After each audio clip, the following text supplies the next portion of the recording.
నమస్తే, welcome to our channel. నేను సిరి. మాజీ మంత్రి కేటీఆర్ గారు అయితే కొన్ని మహిళల మీద అంటే ఫ్రీ బస్ గురించి మహిళల మీద కొన్ని అనుచిత వ్యాఖ్యలు అయితే చేశారు. దీనిపైన ఆయనకి నోటీసులు జారీ చేశారు. అసలు ఏంటి, తను ఏం మాట్లాడాడు, ఏంటి అసలు ఎందుకు తన మీద నోటీసులు జారీ చేశారు అనేది మనకి వివరించడానికి మనతో పాటు ఉన్నారు ప్రముఖ సీనియర్ జర్నలిస్ట్ డాక్టర్ దుర్గవడ్లమణి గారు. నమస్కారం మేడం. నమస్తే అండి. మనం ఇప్పుడు చూస్తుంటే మాజీ మంత్రి కేటీఆర్ గారు మహిళల అంటే ఉచిత బస్ గురించి అందులో ప్రయాణిస్తున్న మహిళల గురించి కొన్ని అనుచిత వ్యాఖ్యలు అయితే చేశారు. దాని మీద ఆ మహిళా కమిషన్ అయితే వివరణ కోరుతూ నోటీసులు జారీ చేశారు. మరి ఏం జరిగింది, అసలు కేటీఆర్ గారు ఎందుకు అలాంటి వ్యాఖ్యలు చేశారంటారు?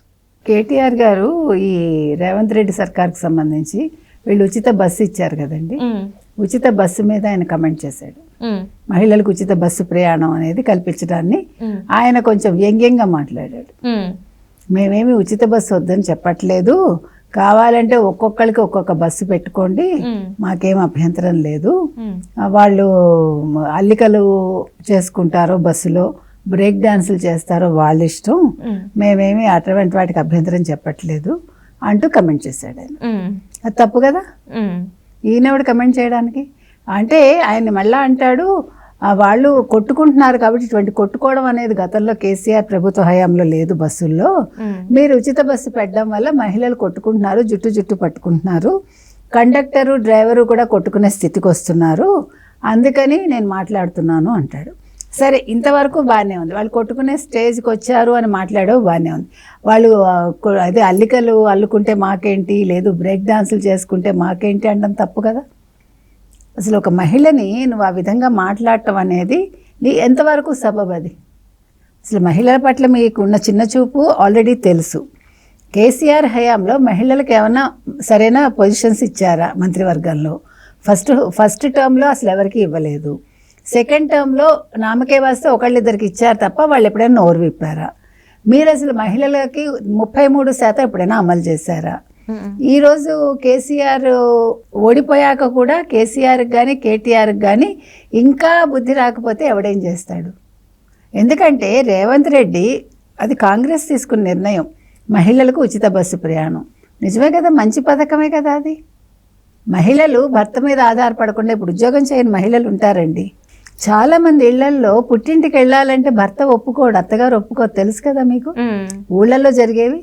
ఇప్పుడు ఏమైంది, ఈ ఉచిత బస్సు వల్ల వాళ్ళు భర్తని డబ్బులు అడగకుండా హ్యాపీగా వాళ్ళ అమ్మగారి ఇంటికి వెళ్ళటానికి ఉంటుంది, లేకపోతే భార్యాభర్తలు ఇద్దరు కలిసి వెళ్ళటానికి ఉంటుంది. ఎందుకంటే భర్తకి ఎలాగ డబ్బు పెట్టుకుంటాడు, భార్యకి పెట్టడానికే కదా గొడవలు వస్తాయి. ఎక్కడైనా వచ్చేది భార్య విషయానికి వస్తేనే, తల్లి దాకా వస్తేనే పిల్లలకి ఇష్టం ఉండదు. మనం గమనించండి, మీరు కుటుంబాల్లో జరిగేది ఇదే. ఆడవాళ్ళ విషయానికి వచ్చేసరికి 6 రూపాయలు కూడా ఖర్చు పెట్టాలంటే 66 వ్యాఖ్యానాలు చేస్తారు, అవునా కదా? కాబట్టి ఈరోజు ఈ ఉచిత బస్సు సౌకర్యం వల్ల ఇది నిజంగా చాలామంది చాలా సంతోషిస్తున్నారు. ఇప్పుడు ఉద్యోగాలు చేసి చిన్న ఉద్యోగాలు చేస్తారండి, ఎంత వస్తాయి వాళ్ళకి జీతాలు? 5,000 వస్తాయి, 6,000 వస్తాయి, 8,000 వస్తాయి. నెల ఈ ఖర్చు లేదు అనుకుంటే, ఊర్లకు వెళ్ళడానికి మనకు ఖర్చు కాదు అనుకున్నప్పుడు వాళ్ళకి అది సంతోషమే. ఇప్పుడు ఆంధ్రాలో కూడా ఇప్పుడు అమలు చేస్తున్నారు కదా ఉచిత బస్సు, ఇది బాగుందనే కదా చేస్తున్నారు. అక్కడ కర్ణాటకలో చేశారు కదా. ఎప్పుడు కూడా ఒక మంచి పని మొదలుపెట్టినప్పుడు ఏదైనా సరేనండి, కొత్తలో కొన్ని ఇబ్బందులు వస్తాయి, అది సహజం. అది ఇప్పుడు ఒక ప్రాజెక్ట్ కట్టినా కొత్తలో అది రన్లోకి వచ్చే వరకు కొన్ని ఇబ్బందులు ఎదుర్కొంటాం కదా. అలాగే ఏ పథకమైనా కొత్తలో రకరకాలుగా దాని మీద వ్యాఖ్యానాలు వస్తాయి, కొన్ని ఇబ్బందులు కూడా వస్తాయి. వాటిని అధిగమించి అది నెమ్మదిగా అలవాటు అవుతుంది జనాలకి. అలాగే మహిళలకి ఇప్పుడు ఉచిత బస్సు ఇచ్చినప్పుడు కొంచెం ఇబ్బంది అవుతుంది, ఎందుకంటే ఇంటికి వెళ్ళిపోవాలని ఆత్రం ఉంటుంది, లేదు పనికి వెళ్ళిపోవాలని ఆత్రం ఉంటుంది, కొట్టుకుంటారు, సహజం అది. కొంచెం ఆడవాళ్ళు కాబట్టి వీళ్ళకి ఓపెన్గా ఉంటారు, వాళ్ళు ఏమి గుమ్మనంగా దాచుకోవటాలు అవన్నీ వాళ్ళ దగ్గర ఉండవు, కాబట్టి గొడవలు అవుతాయి, వాళ్ళు అడ్జస్ట్ అవుతారు. మధ్యలో నీకేంటి బాధ? నువ్వు మంత్రివి కాదు, నువ్వు ఉచిత బస్సు ఇవ్వలేదు, వాళ్ళు ఇచ్చారని నీకెందుకు ఏడుపు? తప్పు కదా అది. అందుకని సీతక్కకి కోపం వచ్చింది, సీతక్క క్షమాపణ చెప్పమని డిమాండ్ చేశారు. రెండోది, మహిళా కమిషన్ చైర్పర్సన్ ఎవరైతే ఉన్నారో నేరేళ్ల శారద గారు, ఆవిడ నోటీస్ ఇచ్చారు. ఎవరికి? కేటీఆర్కి. ఎందుకంటే కేటీఆర్ ఇవాళ బ్రేక్ డాన్స్ అని ఎప్పుడైతే అన్నాడో ఆయన మీద కూడా చాలా ట్రోలింగ్స్ నడుస్తున్నాయి, మనం చూసాం సోషల్ మీడియాలో. నిజమే, నీకే తెలుస్తాయి బ్రేక్ డాన్స్లు కావచ్చు, మరొకటి కావచ్చు, ఎందుకంటే నీ హయాంలో నువ్వు ఎన్ని చేసావో అందరికీ తెలుసు అని చాలా కమెంట్స్ చేస్తున్నారు. మనం మాట్లాడక్కర్లే అవన్నీ. మనకు తెలుసు ఫోన్ ట్యాపింగ్లు జరిగి ఎవరెవరి జీవితాలు నాశనం అయ్యాయో, ఫోన్ ట్యాపింగ్ ద్వారా ఏమేం జరిగాయో ప్రజలకి తెలుసు కదా. ఏ అమ్మాయిలు ఏమయ్యారో, ఏ హీరోయిన్స్ ఏమయ్యారో ఇవాళ అందరూ అదే మాట్లాడుతున్నారు. కాబట్టి ఎందుకు తీరు కూర్చుని మాట్లాడటం? ఇప్పుడు నువ్వు ఓడిపోయావు, ఓపిక పట్టు 5 ఏళ్ళు. రేవంత్ రెడ్డి ప్రభుత్వం వచ్చిన దగ్గర నుంచి ఎప్పుడు దింపేద్దామా అని మీరు గోతి కింద నక్కల్లా కాచుకుని ఉన్నారు. అక్కడ జగన్ కాచుకుని ఉన్నాడు ఆంధ్రాలో. ఏంటో ప్రెసిడెంట్ పాలన వచ్చేయాలట అక్కడ, 164 సీట్లు వస్తాయి. కాబట్టి మీరు సజావుగా పరిపాలన చేసుకొనివ్వండి ఏ ప్రభుత్వాన్నైనా. మీకు అవకాశం వచ్చే వరకు ఎదురు చూడండి. మిమ్మల్ని ప్రజలు ఆదరిస్తే మళ్ళీ అధికారంలోకి రండి, లేదు గమ్మున ఇంట్లో కూర్చోండి. నెంబర్ 1. నెంబర్ 2, ఎప్పుడు ఆడవాళ్ళ మీద ఎటువంటి వ్యాఖ్యలు చేయకండి. మంచైనా చెడైనా మహిళలు వాళ్ళ గురించి వాళ్ళు చూసుకుంటారు. మీరెవరు జడ్జిమెంట్ ఇవ్వటానికి? అసలు మీకు ఏం రైట్ ఉంది ఆడవాళ్ళని కమెంట్ చేయటానికి? ఆడవాళ్ళు వాళ్ళకి నచ్చినట్టు వాళ్ళు ఉంటారండి. మగాడు ఒక్కడే ఉండాలా వాళ్ళకి నచ్చినట్టు ఉండడం? అంతేనా?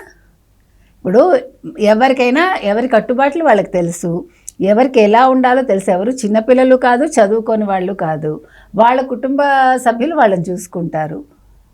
కాబట్టి ఎవరం కూడా ఆడపిల్లల విషయంలో మనం వ్యాఖ్యలు చేయొద్దు, మన అనవసరంగా తలదూర్చొద్దు ఎవరమైనా సరే. కాబట్టి ఒక ముఖ్యమంత్రి కొడుకు అయి ఉండి ఒక మంత్రిగా పనిచేసి అంతర్జాతీయంగా పేరు తెచ్చుకున్న కేటీఆర్ ఇవాళ ఇలా మాట్లాడటం అనేది చాలా అసంబద్ధం అండి. మీకు తెలుసో లేదో, మీరు చూసే ఉంటారు, బాంబే లోకల్ ట్రైన్స్ చూడండి, మార్నింగ్ ఎక్కినా అంతే, సాయంకాలం ఎక్కినా అంతే.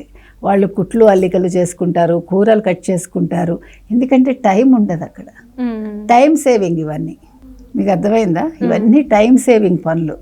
టక్టకా కట్ చేసేసుకుని అన్నీ పెట్టేసుకుని వాళ్ళు మీకు దిగేలోపు 1 గంట టైం ఉంటుందండి. గంట వేస్ట్ చేయక్కర్లేదు కదా. ఆ గంటలో అంటే ఆడవాళ్ళ బాధ్యత ఎంతో చూడండి మీరు. మనం ఆడవాళ్ళ పనిని మీరు అంచనా వేయలేరు. ఆడవాళ్ళ పనికి ఎవడు వెల కట్టలేడు. పొద్దున మనం 6ంటికి లేచి 10 వరకు కూర్చుంటామా? నాన్ స్టాప్గా పనిచేస్తూనే ఉంటాం. 5ంటికి కూడా లేస్తాం మనం. మన పనికి విలువ లేదు. ఎందుకు చెప్తున్నా అంటే వాళ్ళంత బాధ్యతగా ఆ గంట కూడా వేస్ట్ చేసుకోకుండా ఇంటి పనులకు వాళ్ళు కేటాయిస్తున్నారు. పిల్లలకి పెట్టడానికో, భర్తకి పెట్టడానికో, లేకపోతే ఇంట్లో వాళ్ళకి ఏదైనా అల్లికలు ఎందుకు చేస్తున్నారు? ఎవరికో స్వెటర్ అల్లుతారు, లేదు ఇంటికి కావాల్సిన ఒక బ్యాగ్ అల్లుతారు. అది మంచి పనే కదా. నువ్వు చేయగలవా? కేటీఆర్ చేయగలడా? లేదు. 14 ఏళ్ళు నువ్వు ఉద్యమంలో ఉన్నావు. దేనికి ఉద్యమం? తగలేసుకోవటానిక? ఏం నేర్చుకున్నారు మీరు కదా? ఇవాళ మనం ప్రశ్నిస్తున్నది అది కేటీఆర్ని. కాబట్టి ఆడవాళ్ళని మీరు కించపరచకండి. ఎవరైనా సరే మీకు హక్కు లేదు, ఎవరి సంగతి వాళ్ళు చూసుకుంటారు. కాబట్టి ఇవాళ కేటీఆర్ ఆడవాళ్ళకి, మహిళలకి క్షమాపణ చెప్పి తీరాలి. మహిళా కమిషన్కి ఆయన హాజరవ్వాలి వాళ్ళ ముందు.